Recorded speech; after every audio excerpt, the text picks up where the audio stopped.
Elizabeth POV. Biglang lumitaw si Lorenzo mula sa likuran namin ni Breeze sa gitna ng aming pag-uusap.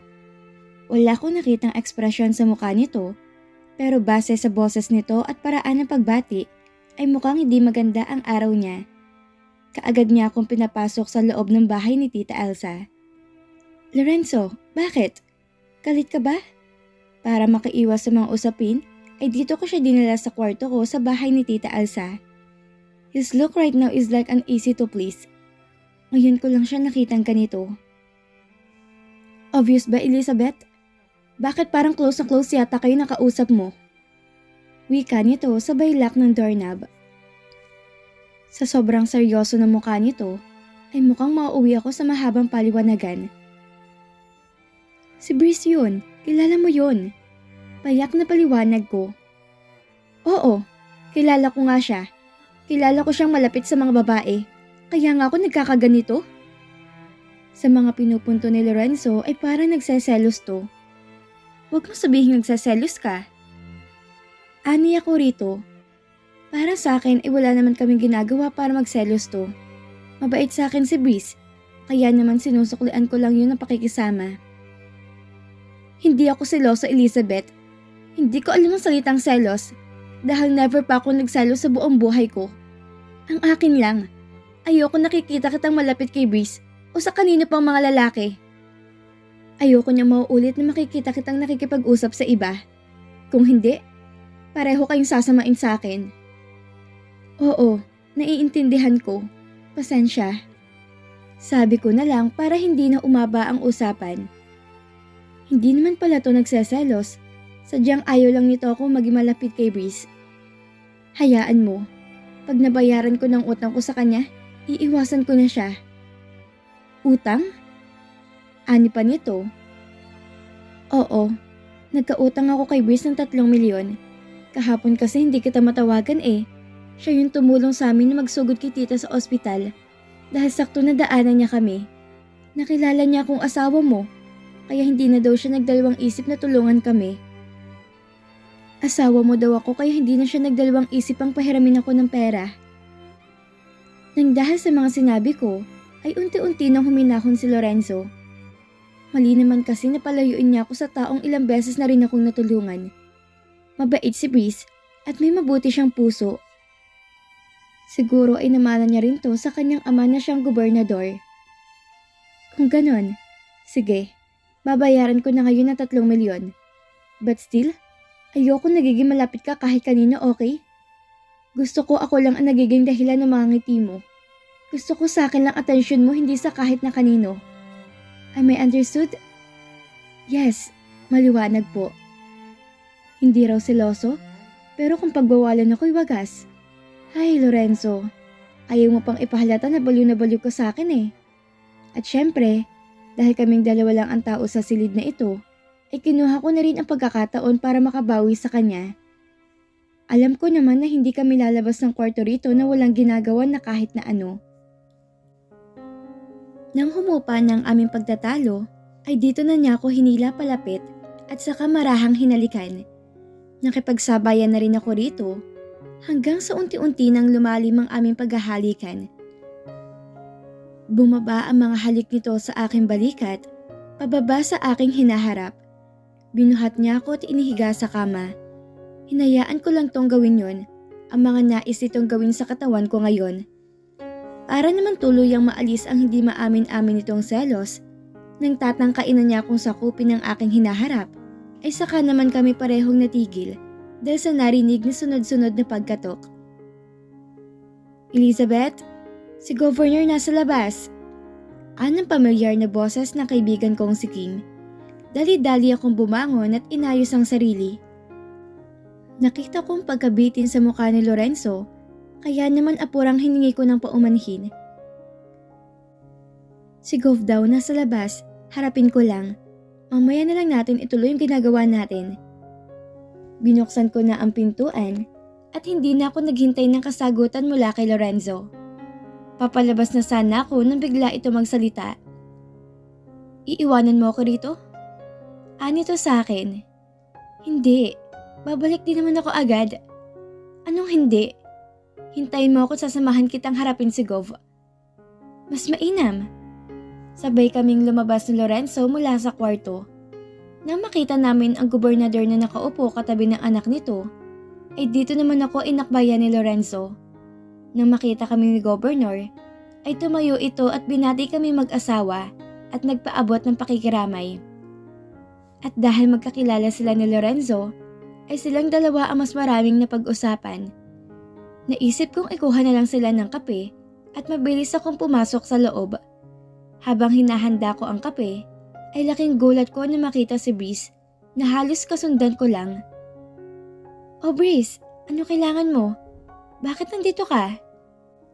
"Wala naman. Naisip ko lang na makapagkwentuhan sa iyo habang hindi kaharap ang asawa mo."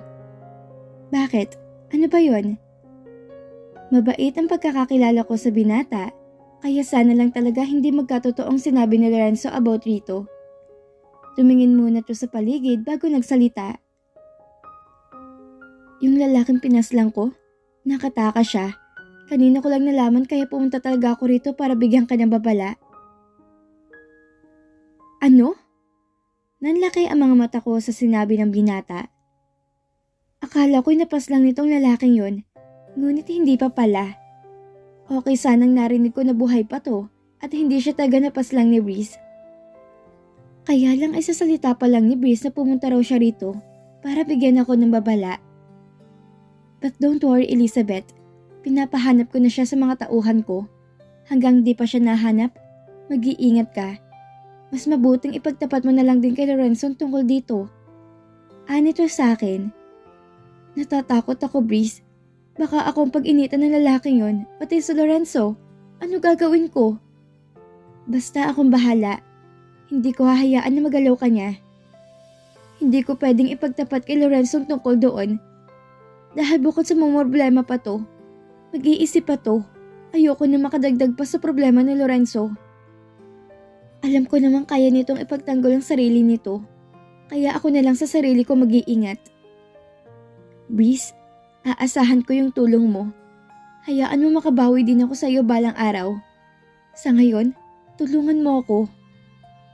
Akong bahala, Elizabeth.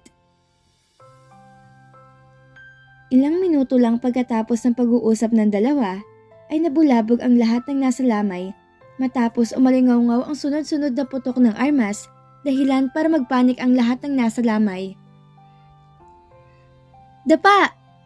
Sigaw ng mga security na kasama ni Gobernador. Katabi nito si Lorenzo, habang si Elizabeth at Breeze naman ay nasa loob.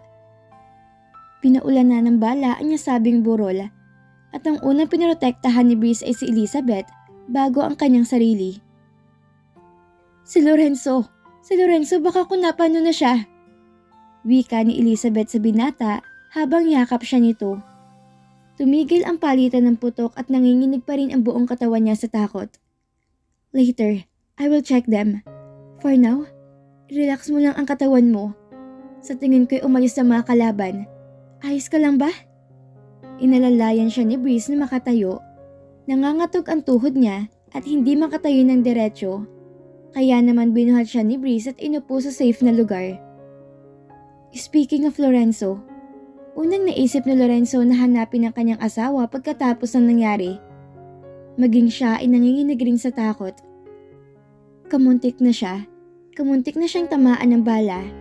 Sa kasamaang pala din, ay si Gobernador ito tumama. Hindi malinaw kay Lorenzo kung ano ang kalagayan ni Felipe Cruz dahil mas inuna niyang puntahan at hanapin sa loob ang kanyang asawa. Nakita niyang buhat-buhat ni Breeze. Muli siyang nakaramdam ng kakaibang selos sa katawan.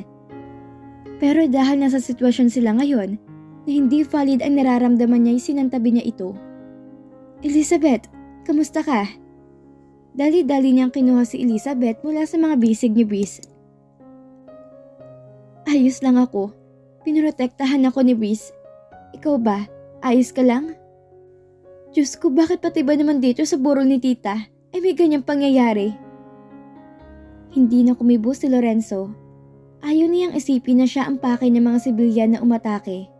Kitang-kita niya kung paano paulanan ng bala ang lamesa nila ni Gobernador at kung ilang tao ang bumagsak sa tama ng armas. Nanghihina siya, ngunit hindi niya lang maipakita. Dahil dumating niya si Lorenzo ay siya namang nagpaalam si Breeze. Agad siyang lumabas upang tingnan kung may nasugatan ba't napahamak. At hindi siya makapaniwala sa kanyang mga nakitang katawan na duguan sa sahig. Mga inosenteng tao na nakilamay lang at ang ilan pa dito ay matatanda. Mas lalo siyang nanlumo na makita niyang kanyang ama na nakahandusay rin sa sahig. Anong nangyari? Bakit hindi niyo naprotektahan ng gobernador? Sigaw ni Breeze. Nilapitan niyang ama tiningnan kung buhay pa ito. At nang makumpirma niyang wala na itong buhay, ay dito na siya napasigaw. Pagbabayarin ko gumawa sa inyo nito! Dahil sa nagkakagulong paligid, ay nagpumilit si Elizabeth na lumabas. Ang inaalala niya ay ang kaibigan niyang si Kim at iba pang kakilala. Kasunod niya si Lorenzo at sabay nilang nasaksihan ang panlulumo ni Breeze sa nangyari sa ama nito. Napapikit na lang si Breeze sa pagsisisi dahil hindi niya nagawang protektahan ng sariling ama. Isinugod pa rin nila ang gobernador sa pinakamalapit na ospital sa pagbabaka sakali. Sobrang natrauma si Elizabeth sa nangyari. Kaya naman napasuntok na lang siya sa balikat ng kanyang asawa sa kakaiyak. Naawa siya sa mga inosenteng nadamay. Naawa siya sa gobernador. At higit siyang naawa kay Breeze. Kay Breeze na siyang nagprotekta sa kanya. Iniisip niya ang lalaking tinutukoy kanina ni Breeze ang may pakana ng malagim na naganap. At iniisip niya na binalikan sila nito. Lalo siyang napuno ng takot. Hindi niya maiwasang hindi sisihin ang sarili. Na kung hindi dahil sa kanya, ay hindi naman masasangkot pa rito si Breeze. Samantala, dahil sa nangyari ay nagdesisyon si Elizabeth at Kim na ilibing na rin kinabukasan ang tita Elsa nila. Ngayon niya naisip kung bakit ayaw na ayaw ng tita niya kay Lorenzo. Ayun ay dahil sa mundong ginagalawan nito. Kudos to Lorenzo, buhat ng nangyari. Hindi siya umalis sa tabi ng asawa hanggang sa nailibing si Elsa.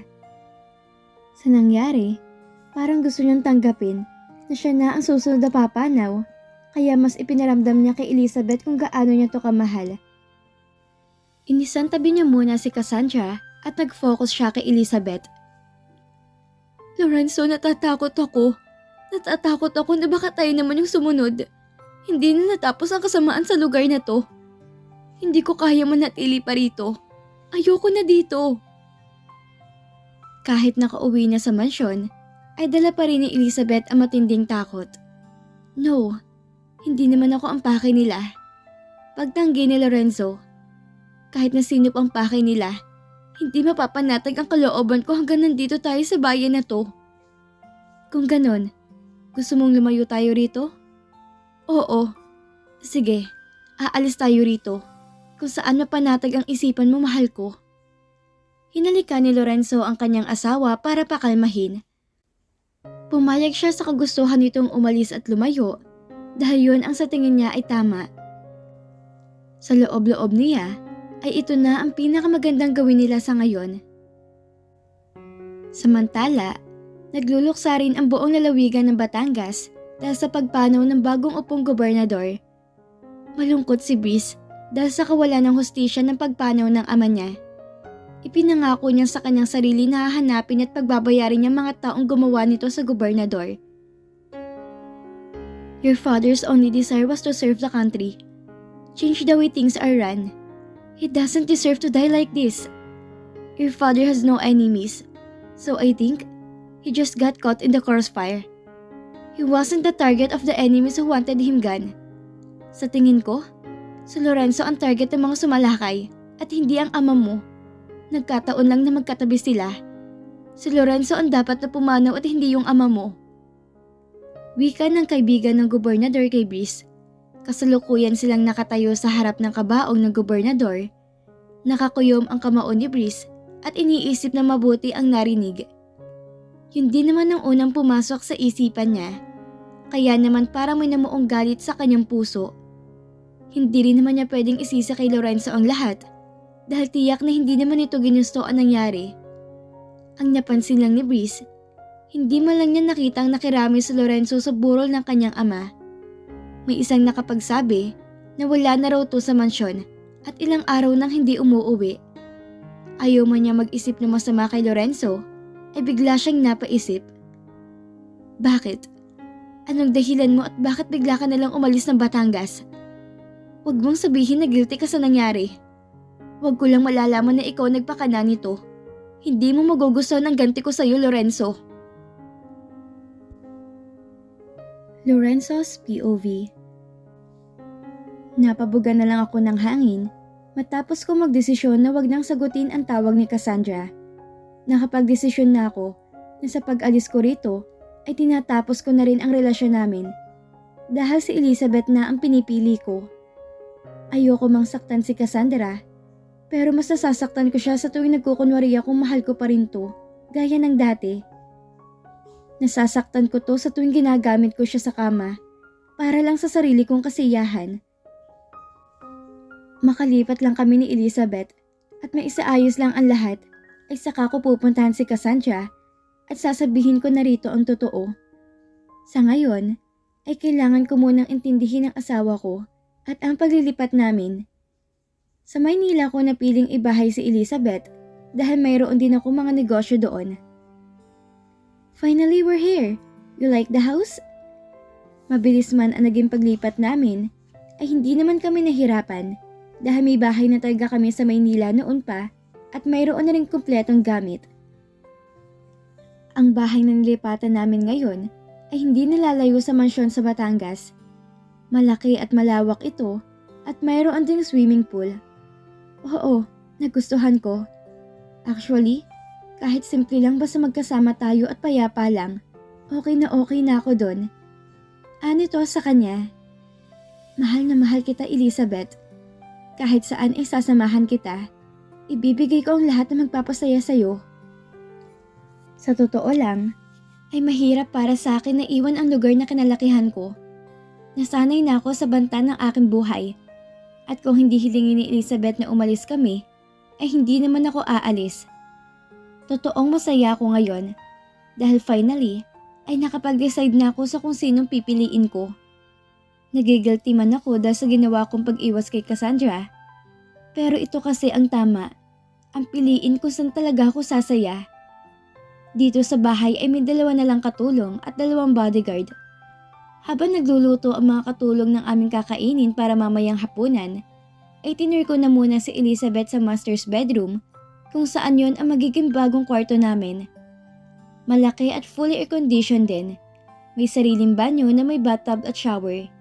Hindi nalalayo sa dating kwarto namin. Ang kaibahan lang ay mas maraming salamin sa kwartong ito na wala rin akong dapat na ipabago dahil sa kalokohan ko na naisip. How about this room? Nagustuhan mo ba? Buhat na magbalik si Cassandra, ay wala nang namagitan sa amin ni Elizabeth sa kama. Kaya naman labis ang pagka-excite ko rito na maangkin ngayon din. Niyakap ko to mula sa likuran habang nililihis ang suot nitong dress. Sa tingin ko, ay alam na nito ang ibig kong iparating. Pinyagan na natin ngayon ang bago nating kwarto, mahal ko. Mahal ko? Mali atang tawag mo sa akin. Nito? Hindi. Mahal ko ang gusto kong itawag sa'yo. Dahil gusto ko kada tatawagin kita, ay maririnig mo na mahal kita. Bakit? Ano bang iniisip mo? Akala ko kasi na mali ka ng tawag. Natakot tuloy ako na baka may iba pang mahal ko bukod sa akin. Wala naman. Mahal ko ikaw lang. To please her, inunahan ko na kaagad to ang halikan sa labi.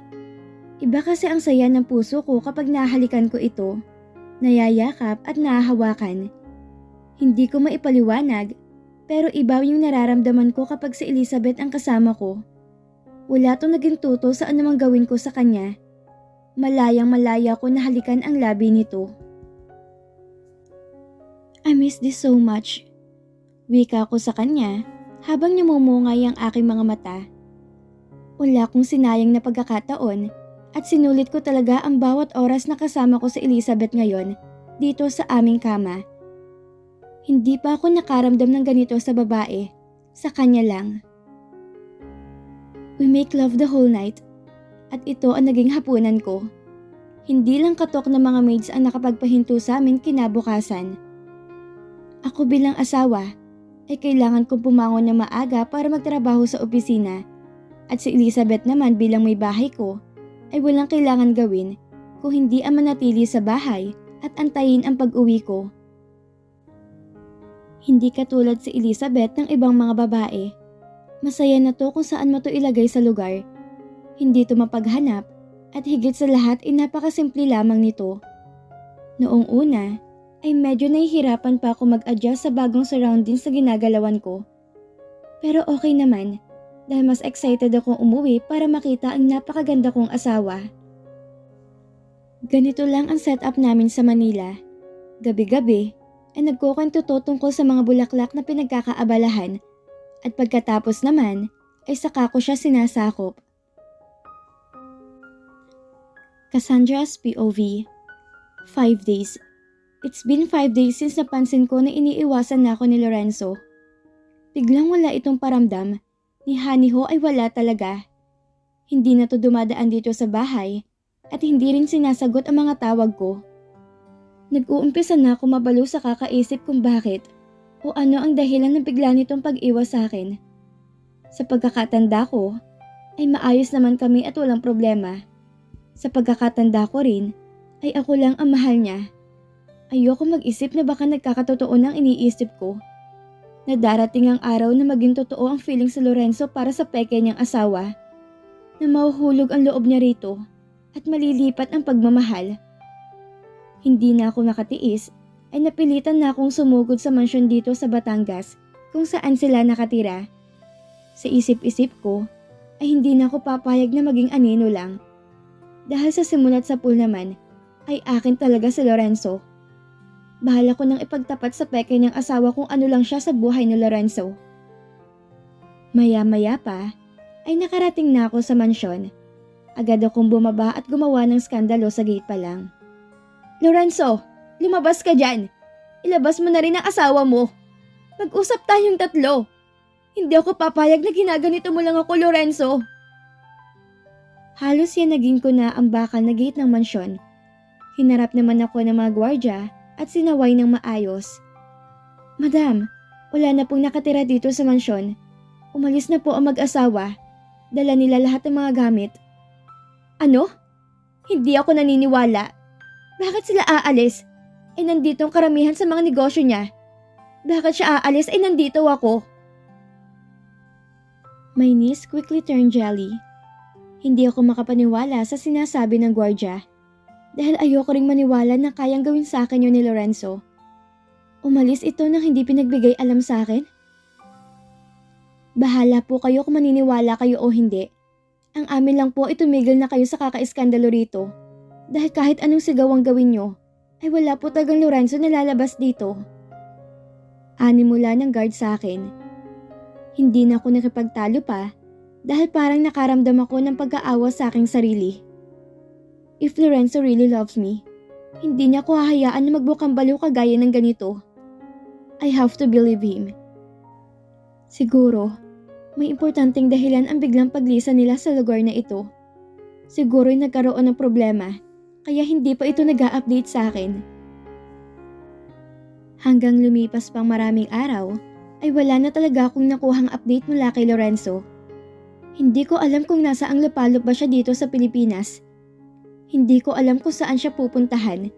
Hindi ko rin alam kung may nagbunga na ba sa nangyari sa amin. Dahil hanggang ngayon ay hindi pa ako dinadatnan. Congratulations! It's positive! Buntis ka, Miss Cassandra?